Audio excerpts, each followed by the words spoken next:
Not Another Anon Story, Chapter 7. The morning sun rose on the next day, and the two of them seemed to be still chatting. They looked tired, but in great spirits, and Twilight even seemed excited. The topic had swung back to music after a while, and the little unicorn was wearing his headphones, bobbing her head slightly as she held his phone in her magical grasp.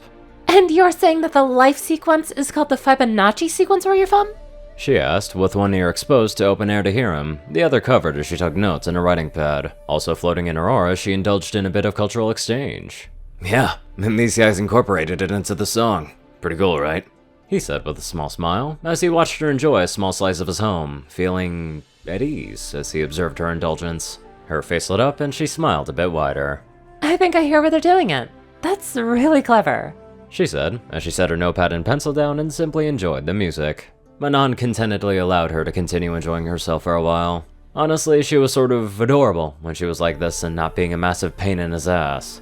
Alright, go ahead and pass those back over. I'm gonna need to make sure to get them charged later. But there really isn't any sunlight in here for me to do it, so I want to make sure this stays on so I can take, pictures and stuff, you know?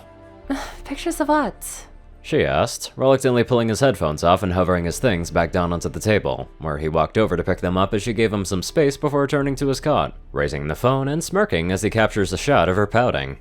Oh, you know, just, stuff. He said as he turned the phone around to show her the picture, prompting her to pout all the harder and eliciting a snicker from him. Though it seemed that their revelry would be cut a bit short, there came a knock from the door, and in stepped two ponies.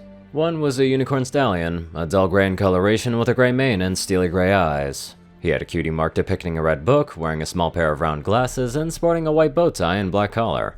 The other was a Pegasus mare, light blue in her coloration with a long blonde mane and warm green eyes. Her cutie mark appeared to be a smiling head of a monkey, albeit cartoonishly depicted. She wore nothing save for a band to hold her hair together in a bun. The male was the first to speak. Greetings, Fräulein Sparkle, her Anon, he said, in a significantly less thick German accent than the last fellow that walked in the room with one. His voice was clear and deliberate, but also quite warm. He gave them both a genuine small smile as he walked forwards with his compatriot in tow. I am Professor Liebelnovus. I am one of the leading experts in psychology in Pifterland. I know that you are not, a pony to be blunt, but sadly, we seem to be fresh out of psychological specialists on species that only have one known member for the time being, he said in a half-jovial, half-sympathetic tone as he looked the human up and down. I shall allow my compatriot to introduce herself and stop making so much hot air now. Fräulein Allgood, if you would. The mare came forward, ruffling her wings slightly, seeming quite excited, beaming at Anon with a wide, eager smile, speaking in a soft, gentle English sort of accent. Hello, my name is Dr. Allgood. I am the leading primate behavioral specialist here in Canterlot. I am here to try and assist Professor Novus here in analyzing your behavior and working his way through this unfamiliar territory. I was selected based on Miss Twilight's description of you pointing towards primate ancestry. Well, yeah, at least they got that pretty spot on, Anon said softly, as he looked down at the two of them. I appreciate your interest, but I'm afraid that I might provide a rather poor control to compare any future subjects to my ilk to. Honestly, I'm sort of a big weirdo, he said, with a small apologetic chuckle. The good professor chuckled softly, and gave a small shake of his head. Oh, nine, you will make a wonderful subject, Anon. Outlier or not, this is the career opportunity of a lifetime for most of us here on the team. So many discoveries waiting to be made. Right you are, Professor, Twilight said with a small yawn, stretching out a bit and rubbing her eyes with her hooves, sliding out of her chair and trotting towards the door.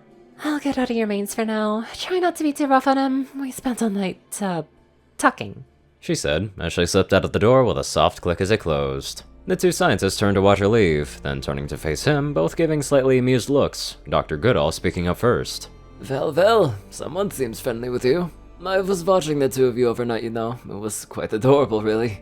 Anon kept a stone face, though he could feel the tips of his ears and his cheeks turning slightly hotter. Yeah, exactly, friendly, he said as he tugged at his collar slightly.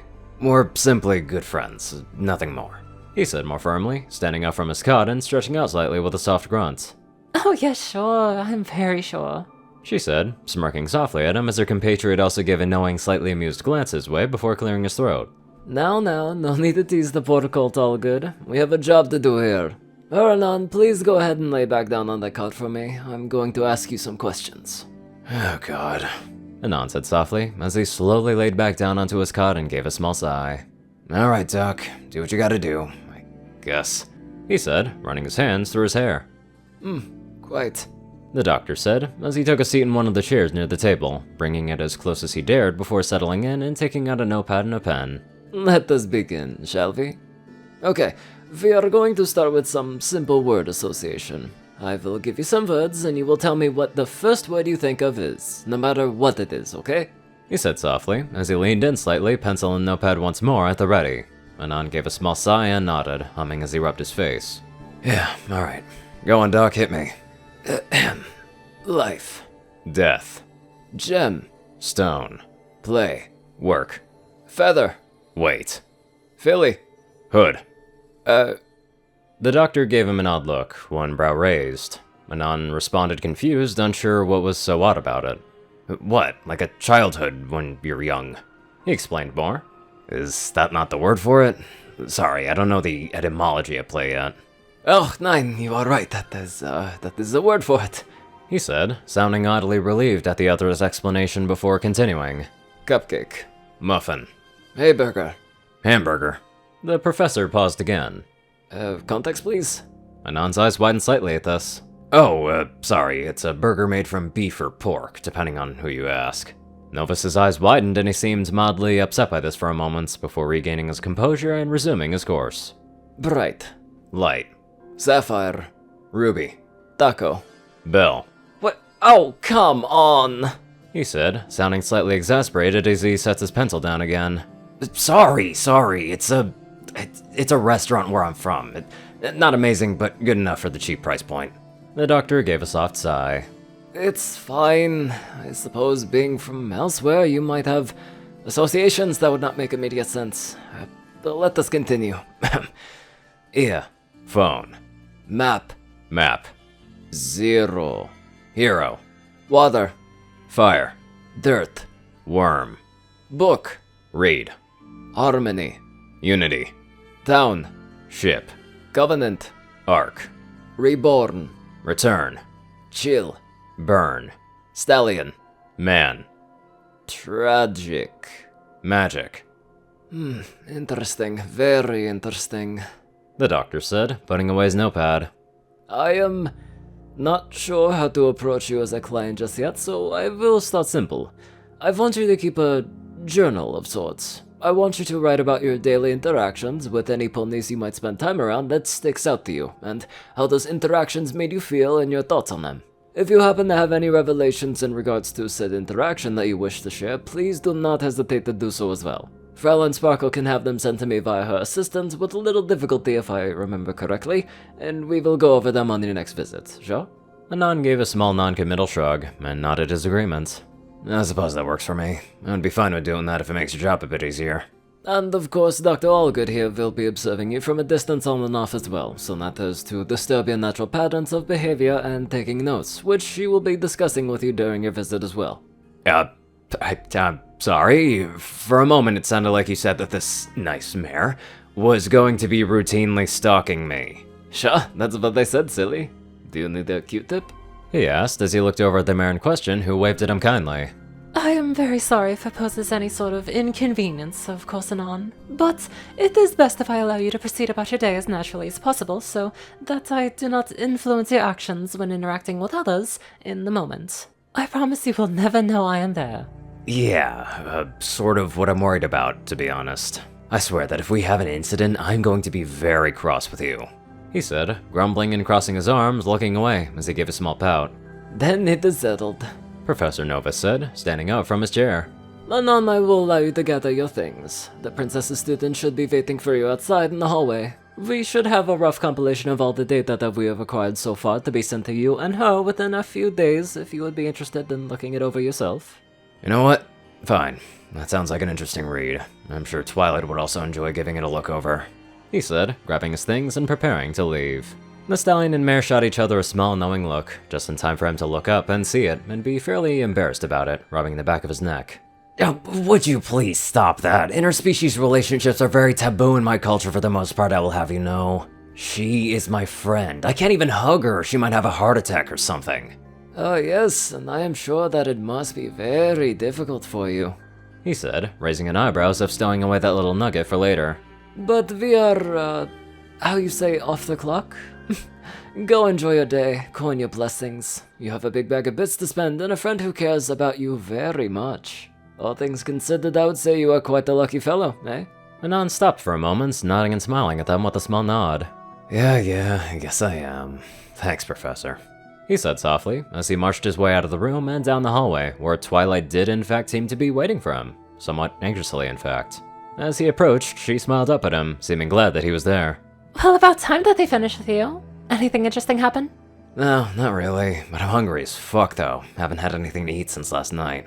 You wanna go grab something? I'm buying, he said, gesturing to his backpack currently containing his bag of bits. After that, we can mill around a bit unless you want to head back to Ponyville. I think I'm gonna look for a cheap place out there. It's really nice. Oh, nonsense. You can stay with me. You'll need me around to detoxify your food for a while anyway, if that's what Dr. Mangle told me is anything to go by. No need to run the risk of you getting into a bad situation, especially when you're so valuable to me. I mean, to my team, scientifically, as a friend, of course. She said, realizing that her initial correction might have been a bit overkill and conceding a bit of ground in favor of looking like a fool over an asshole. Anon, for one, seemed to appreciate the attempt.